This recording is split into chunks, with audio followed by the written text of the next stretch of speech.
Hello? Police? Yeah, yeah. I would like to report an attempted murder. Yeah. It happened at SoFi Stadium, and I think the Chargers offensive line almost let Justin Herbert get sacrificed. Hey guys, so despite the attempted murder that I was referring to, where the Chargers offensive line literally let Herbert get hit and sacked a bunch of times, which I'll get into that in a bit, the Chargers have won a critical game, and it came against the defending Super Bowl champions Philadelphia Eagles. The Chargers won by a score of 22-19 in overtime, and I won't lie, throughout the entire game, I was over here thinking that the Chargers were going to lose the entire time, because I've seen the Eagles do this multiple times where they just play very sloppy, they don't look very good, and then at the last second they just pull out a win out of their rear ends. And I just thought the same thing was going to happen tonight, but instead no, the Chargers defense especially came to play, because I think they recognized that the offense wasn't going to do anything. And they were correct, because Herbert only threw for 139 passing yards, which, as bad as that is, that still isn't as bad as him throwing for only 81 passing yards in the game against Jacksonville. So, you know, I guess it's an improvement. And it's also worth noting that our rushing attack was, let's just say, it wasn't that good. I mean, Hampton did have the better performance with 56 rushing yards on 13 carries, while Vidal only had 44 rushing yards on 14 carries, which is actually kind of funny because I actually did predict that something like this might happen in our recap against the Raiders. And what's concerning is Vidal's up and down play this year, which needs to change because the Chargers can't afford a 30-yard game against the Eagles. And we're gonna need that, especially after the big injury news that came out after this game. However, easily the hardest thing to watch during this game was the Chargers offensive line. I wasn't joking when I said that the Chargers offensive line should literally be charged with attempted murder. I mean, look at this. This is crazy. They let Herbert get sacked 7 times in this game.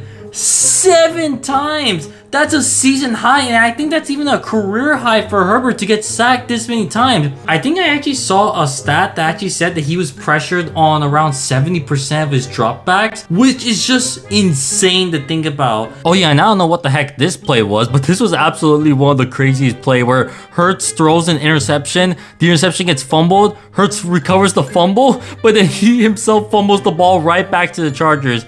I gotta say, this was definitely one of the craziest plays I've ever seen. I've seen some pretty bad offensive lines before, but I think this one takes the cake. I think this one absolutely takes the cake for the worst offensive line I have ever seen. But easily, the MVP of the Chargers has to be their defense. I think their defense knew going into this game, and really the rest of the season was going to depend on them. It was going to depend on them to step up, and we're essentially going to have to ride our defense to the playoffs and even through multiple playoff games. And let's just say the defense did not disappoint.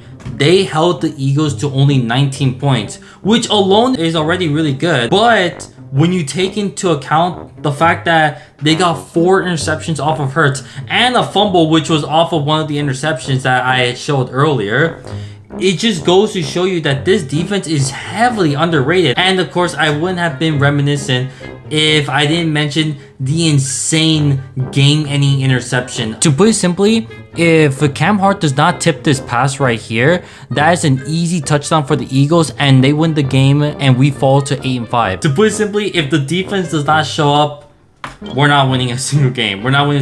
But with this win, that makes it now the Chargers realistically only need to win 2 more games now out of the next 4 to guarantee a playoff spot. Because if you recall what I said in the recap against the Raiders, at that time the Chargers were 8-4, and I said, well, if the Chargers win only 1 game, they're not making it to playoffs because 9 wins doesn't get in the playoffs. If they win 2 more games, 10 wins, that could get them to the playoffs depending on how the rest of the seeding goes and what happens to the other AFC teams. 3 wins for sure gets you in the playoffs. And right now, we got one of these final 5 games, which I know are just going to be absolutely brutal. I don't know what's going to happen in these final 4 games, but the key thing is we took one of the 5 important ones. The 5 important ones, of course, are the ones that we're going to be underdogs in the final 5. And we took one of them, and that's the important thing. And it was against the Super Bowl champions. We actually dethroned the Super Bowl champions in this game. And I remember going into this game, I was saying, hey, if there's any time to face the Eagles, it is now, because the Eagles are slumping. They don't look very good. So this is our time to beat them. If there's any solace for the Chargers going into this game against the Eagles, that is that they are catching the Eagles at the right time, because sometimes a team could be better than you, but you can catch them at the right time. You can catch them at a time when they're on a slump. The offense was just so subpar. I mean, they had less than 300 yards total offense. Herbert led the team in rushing yards with 60 rushing yards. Hampton had 56 rushing yards, and Vidal only had 44 rushing yards. If our rushing attack can get going and Hampton and Vidal can just start going off for big games, that will take so much stress off of Herbert, because now he won't be getting hit as much, he won't be getting pressured as much, he won't have to be getting sacked as much. I mean, you won't see these insane performances where teams are getting 7 sacks on us. So we need our running backs to get going. So Hampton, Vidal, please, we need big games from you guys. So yeah, that's it. That's it for the recap. Let me know what you guys think. Let me know what you guys thought of this win by the Chargers. I'm very excited about it. Of course, like I said, I didn't like seeing Herbert get hit all these times, but I absolutely enjoyed seeing our defense step up, and our defense just absolutely win us this game. So yeah, let me know what you guys think. Of course, I'll be back next week to recap the game between the Chargers and Chiefs. I'm hoping I'm recapping it after a win, after we officially knock the Chiefs out of playoff competition. Let's just pray and hope that happens. Let's pray and hope. But yeah, I'll see you guys next time. Bye.